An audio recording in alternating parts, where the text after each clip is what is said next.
welcome to my channel. நாம இந்த வீடியோல எதை பத்தி பார்க்க போறோம்னா நம்ம லைஃப்ல டெய்லி யூஸ் பண்ணக்கூடிய சென்டென்ஸை இங்கிலீஷ்ல மேக் பண்ணி பேசுறது எப்படின்னு தான் நம்ம இந்த வீடியோல பார்க்க போறோம். फ्रेंड्स நம்ம சேனல் ஃபர்ஸ்ட் டைம் பாக்குறீங்கன்னா சப்ஸ்கிரைப் பண்ணி கூடவே இருக்க பெல் ஐகானை கிளிக் செய்வீங்க. ஓகே, ல ஃபர்ஸ்ட் சென்டென்ஸ் என்னன்னா பாலா நாய் வளர்க்கறான். நம்ம சொல்லுவோம்ல பாலா வந்து நாய் வளர்க்கறான். இல்ல நம்ம சொல்லுவோம் நான் நாய் வளர்க்கறேன் அப்படின்னு நம்ம சொல்லுவோம்ல. இது எப்படி சொல்றது பாருங்க. பாலா நாய் வளர்க்கிறான் அப்படின்னா இத வந்து சிம்பிள் பிரசன்ட் சொல்லலாம், இல்ல பிரசன்ட் கண்டினியூஸ் டென்ஸ் படியும் சொல்லலாம். சரியா, நான் ரெண்டுலயுமே சொல்லி தரேன். இப்போ ஃபர்ஸ்ட் வந்து என்னன்னா பிரசன்ட் கண்டினியூஸ் டென்ஸ்ல சொல்றேன். பிரசன்ட் கண்டினியூஸ் டென்ஸ்ல எப்படி சொல்றது பாருங்க. ஃபர்ஸ்ட் வந்து சப்ஜெக்ட் எழுதணும் பாலா. அதுக்கு அடுத்து என்னன்னா verb, be verb. அந்த be verb என்னன்னா am, is, are. am, is, are. இந்த மூணுல ஒண்ணு நம்ம யூஸ் பண்ணோம் தானே. இப்போ சப்ஜெக்ட் சிங்குலரா இருக்கனால நம்ம is யூஸ் பண்ணுவோம். அடுத்து verb வரும், அந்த verb ing ஃபார்ம்ல இருக்கும். பாலா நாய் வளர்க்கிறான், வளர்க்கக்கூடிய செயல். வளர்க்கிறதுக்கு இங்கிலீஷ்ல என்னது ரைஸ். ஓகே, அத ing ஃபார்ம்ல எழுதணும் ரைசிங். Okay, rice. அடுத்து என்னது நாய் வளர்க்கிறான், a dog. அவ்வளவுதான். அப்போ பாலா நாய் வளர்க்கிறான் அப்படின்னா இது எப்படி சொல்லலாம்? Bala is rising a dog. Bala is rising a dog. Okay, இது வந்து என்னன்னா இப்போ பிரசன்ட்ல கண்டினியூஸா வளர்த்துட்டு இருக்கிறத நம்ம மென்ஷன் பண்ணி சொல்றோம். இது பொதுவான பயன்பாடா நம்ம சொல்றது. பொதுவா நம்ம சொல்லணும்னா நம்ம சிம்பிள் பிரசன்டென்ஸ் படி சொல்லலாம். சிம்பிள் பிரசன்டென்ஸ் படி எப்படி சொல்றதுன்னா முதல்ல சப்ஜெக்ட் பாலா, அடுத்து என்ன வரணும் verb வரும். verb என்ன நாய் வளர்க்கிறான், வளர்க்கக்கூடிய செயல். வளர்க்கிறதுக்கு ரைஸ். Okay, rice. ஆனா இங்க என்னது சிம்பிள் பிரசன்டென்ஸ் படி சப்ஜெக்ட் வந்து சிங்குலரா இருந்துச்சுன்னா வரக்கூடிய verb கூட நம்ம s es is சேர்ப்போம். ஆனா இங்க லாஸ்ட் ஈல முடிஞ்சிருக்கனால நம்ம s மட்டும் சேர்த்தா போதும். Okay, raises. Bala raises. Bala வளர்க்கிறான் என்னது நாய். அப்போ a dog. ஓகே, அப்போ பாலா நாய் வளர்க்கிறான் அப்படின்னா நம்ம Bala is rising a dog அப்படின்னு சொல்லலாம், இல்ல பாலா ரைசஸ் a dog இந்த மாதிரி நம்ம சொல்லிக்கலாம். சரியா, அடுத்து அவன் நாய் வளர்த்தான். அவன் நாய் வளர்த்தான், ஆனா இப்ப இல்ல முன்னாடி வளர்த்திருக்கான். சரியா, அப்ப முடிஞ்சு போன விஷயத்த பத்தி நம்ம சொல்றோம் அவன் நாய் வளர்த்தான் அப்படின்னு. இது எப்படி சொல்றது பாருங்க. அவன் சிம்பிள் பாஸ்ட் டென்ஸ் படி சொல்ல போறோம். அப்ப அவன்னா சப்ஜெக்ட் he. அடுத்து என்னது verb வரும், அந்த verb past ஃபார்ம்ல இருக்கும் தானே. நாய் வளர்த்தான், வளர்க்கக்கூடிய செயல். வளர்க்கிறதுக்கு ரைஸ், ரைஸ்ட். ஓகே,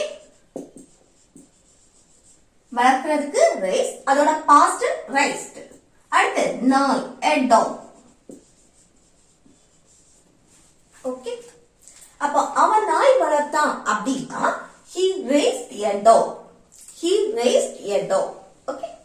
Next, நான் மீன் வளர்க்கிறேன். நான் மீன் வளர்க்கிறேன். இது எப்படி சொல்லலாம்?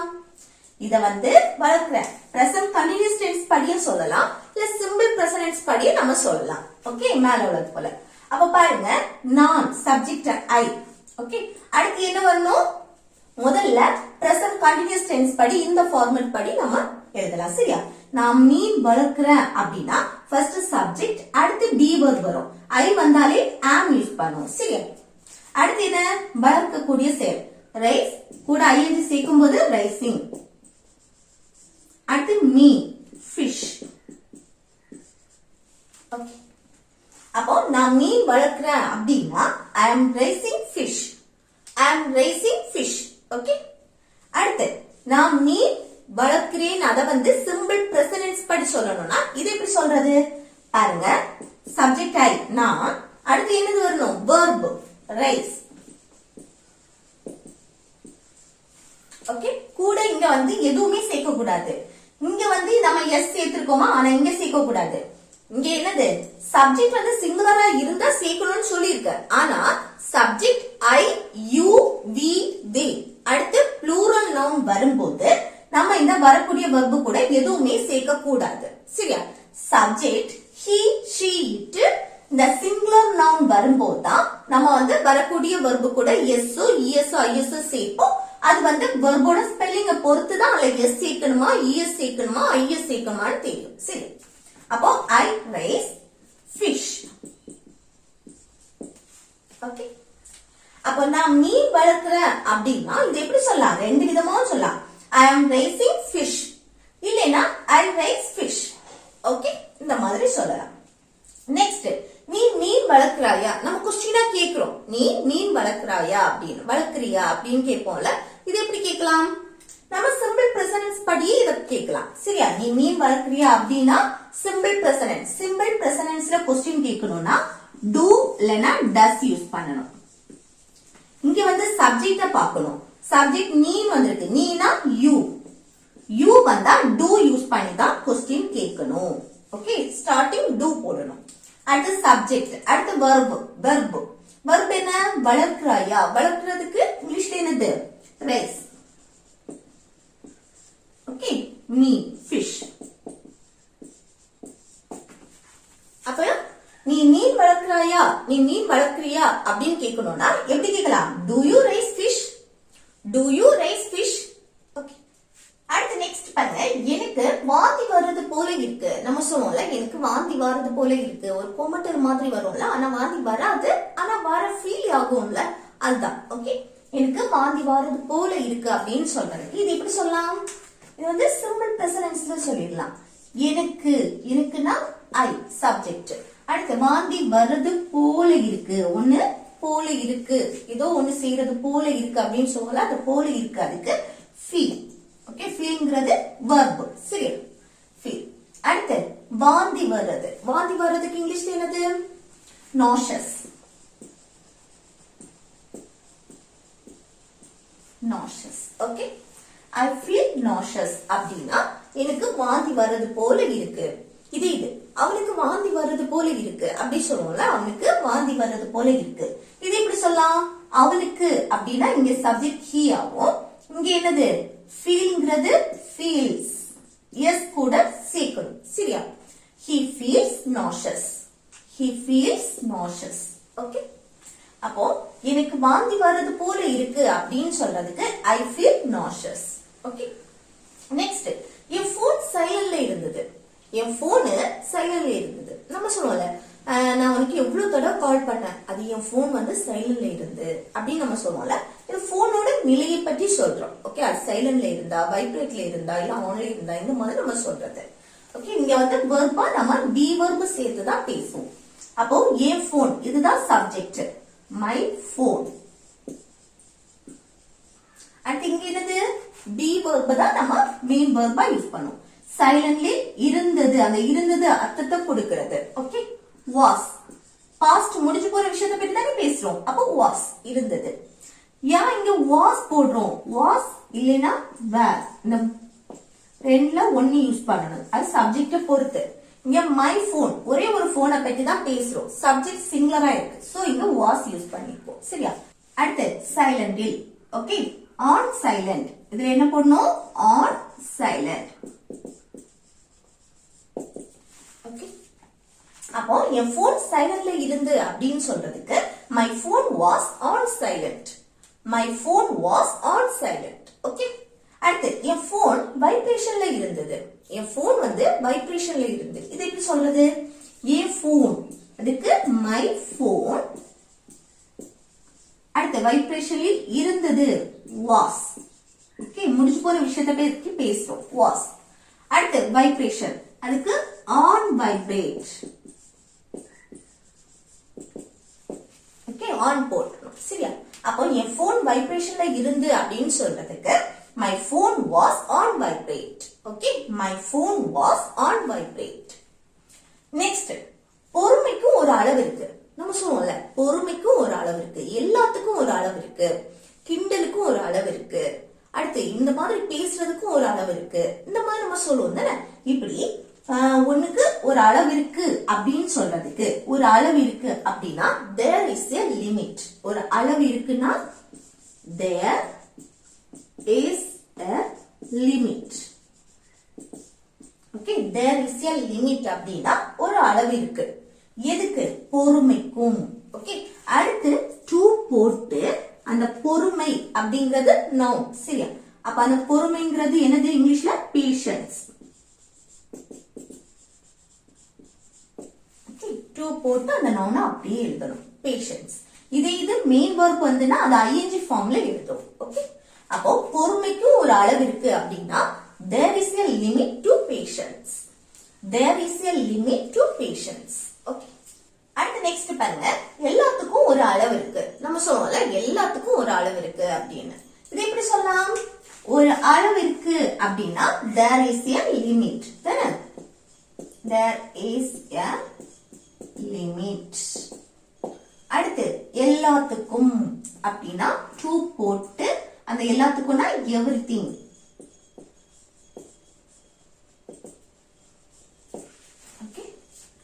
அப்ப எல்லாத்துக்கும் ஒரு அளவு இருக்கு அப்படின்னா there is a limit to everything.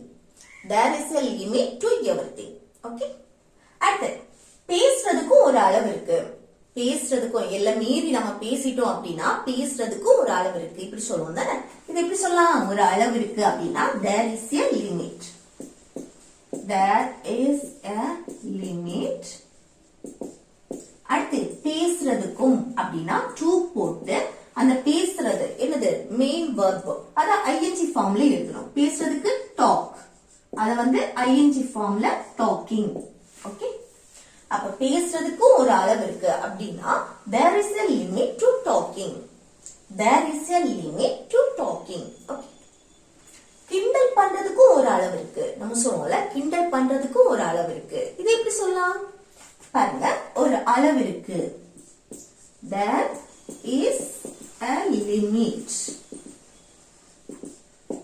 அடுத்து to போட்டுட்டு கிண்டல் பண்றது. ஓகே, இது என்னது மெயின் verb tease பண்றது. ஓகே, அது ing ஃபார்ம்ல teasing.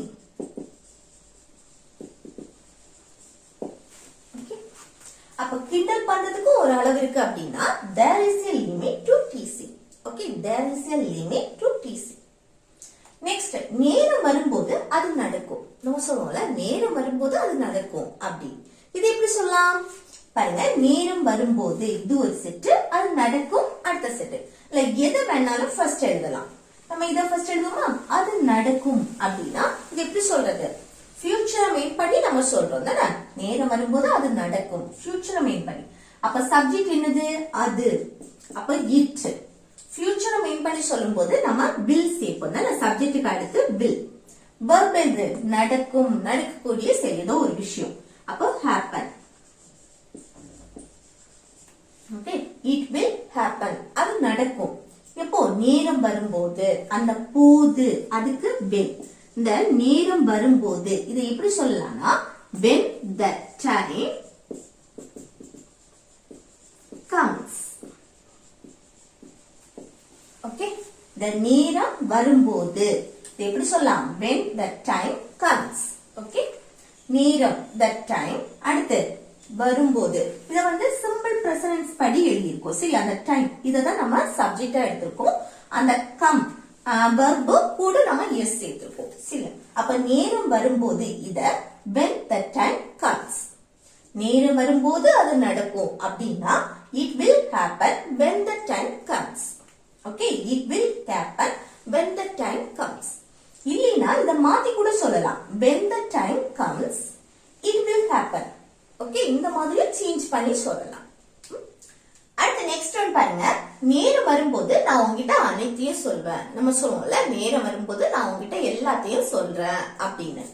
இந்த சொல்வேன், சொல்றேன் அப்படின்னு நம்ம பேச்சு வாக்குல சொல்லுவோம் தானே? நேரம் வரும்போது நான் உங்ககிட்ட எல்லாத்தையும் சொல்றேன் அப்படின்னு.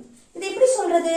பாருங்க, நேரம் வரும்போது இது ஒரு செட்டு, நான் உங்ககிட்ட எல்லாத்தையும் அனைத்தையும் சொல்றேன் இது அடுத்த செட்டு. இல்ல எதை வேணாலும் நீங்க ஃபர்ஸ்ட் எழுதுங்க. நான் இத சொல்றேன். ஓகே, இத வந்து ஃபர்ஸ்ட் எழுதும்போது எப்படி சொல்லலாம்? நான் உங்ககிட்ட அனைத்தையும் சொல்றேன், சொல்வேன். ஃபியூச்சரை மெயின் பண்ணி நம்ம சொல்றோம். அப்ப சிம்பிள் ஃபியூச்சர் டென்ஸ் படி எப்படி சொல்றது? ஃபர்ஸ்ட் சப்ஜெக்ட் நான், நான்னா ஐ. ஐக்கு அடுத்து வில் போடணும். அடுத்து verb அனைத்தையும் சொல்வேன், சொல்றேன், சொல்லக்கூடிய செயல். சொல்றதுக்கு இங்கிலீஷ்ல tell. அடுத்து உங்கிட்ட யூ ஆப்ஜெக்ட். சரியா? அடுத்து அனைத்தையும் அனைத்தையும் சொல்லும்போது எல்லாத்தையும் எவ்ரிதிங். ஓகே, அப்ப நான் உங்ககிட்ட எல்லாத்தையும் சொல்வேன் அப்படின்னு சொல்றதுக்கு I will tell you everything. I will tell you everything. Okay, நேரம் வரும்போது அதுக்கு எப்படி சொல்லலாம்? நேரம் வரும்போது when the time comes. When the time comes. Okay, அப்ப நேரம் வரும்போது நான் உங்ககிட்ட எல்லாத்தையும் சொல்றேன் அப்படின்னா இது எப்படி சொல்லலாம்? I will tell you everything when the time comes. Okay, I will tell you everything when the time comes. Okay, அடுத்து நெக்ஸ்ட் பாருங்க. நீ ஏன் என்ன விட்டு போன? நமக்கே போல நீ ஏன் என்ன விட்டு போன, இது எப்படி கேட்கலாம்? விட்டு போனாய், முடிஞ்சு போன விஷயத்தை பத்தி நாம கொஸ்டின் கேட்கறது தானே. அப்ப முடிஞ்சு போன விஷயம்னா சிம்பிள் பாஸ்ட் டென்ஸ் படி நம்ம கொஸ்டின் கேட்கறது. அப்ப சிம்பிள் பாஸ்ட் டென்ஸ்ல கொஸ்டின் கேட்கணும்னா அங்க did யூஸ் பண்ணி தான் கொஸ்டின் கேட்போம். இங்க WH கொஸ்டின் வந்திருக்குல, அதனால அத ஃபர்ஸ்ட் போட்டுட்டு அடுத்து did போடுவோம். சரியா? ஏன் ஏன்னா why. அடுத்து என்ன வரணும்? did auxiliary verb did. அடுத்து சப்ஜெக்ட் நீனா you. அடுத்து verb என்னை விட்டு போனாய், அத விட்டு போறதுக்கு leave. நம்ம சிம்பிள் பாஸ்ட் டென்ஸ் படி கொஸ்டின் கேட்டாலும் verb present ஃபார்ம்ல தான் இருக்கும். ஏன்னா இங்க did வந்திருக்கு. சரியா? அடுத்து என்னை me. அப்போ நீ ஏன் என்ன விட்டு போன, இது எப்படி கேட்கலாம்? Why did you leave me? Why did you leave me? அடுத்து நெக்ஸ்ட் பாருங்க. என்னை விட்டு போகாத, நம்ம சொல்றோம்ல என்னை விட்டு போகாத, இது எப்படி சொல்லலாம்? என்னை விட்டு இந்த சென்டென்ஸ் என்னது? சப்ஜெக்ட் இல்ல, நம்ம verb தான் ஃபர்ஸ்ட் எழுதுவோம், அதுவும் நெகட்டிவ்ல இருக்குதா, நான் விட்டு போகாத negative sentence. So don't use பண்ணுவோம். don't. விட்டு போகாத, விட்டு போறதுக்கு leave. அப்ப don't leave அப்படின்னா விட்டு போகாத. யாரு? என்னை me. ஓகே, அப்ப என்னை விட்டு போகாத அப்படின்னா don't leave me. Don't leave me. Okay, அடுத்து next last one homework. Okay, நான் கோழி வளர்க்கிறேன், இது எப்படி சொல்லலாம்? நான் கோழி வளர்க்கிறேன், இது எப்படி சொல்லலாம்னு சொல்லிட்டு கமெண்ட் பாக்ஸ்ல கமெண்ட் பண்ணுங்க. ஓகே ஃப்ரெண்ட்ஸ், இந்த வீடியோ உங்களுக்கு பிடிச்சிருந்தா லைக் பண்ணி ஷேர் பண்ணி கமெண்ட் பண்ணுங்க.